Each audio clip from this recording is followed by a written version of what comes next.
In this guide, I will be showing you guys how to fix Spotify Premium not working after payment. Let's get started. First, the easiest fix is to log out and log back into your Spotify account. Do this, click on your profile icon, go to settings and privacy. Now click on logout and confirm it. Now wait for a few minutes and log in back. With this, your problem might be resolved. If not, check for Spotify app update. Launch your App Store or Play Store.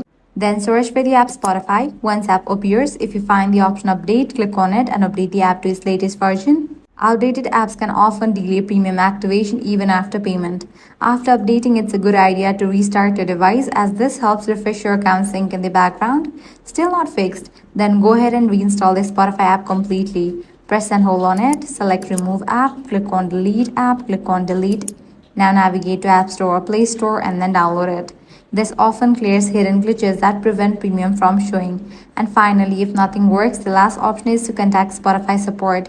They can verify your payment and manually fix your premium access issue. And that's it, your Spotify premium should now be working after payment. So that's a wrap for this video. If this guide was helpful, do not forget to like, share and subscribe.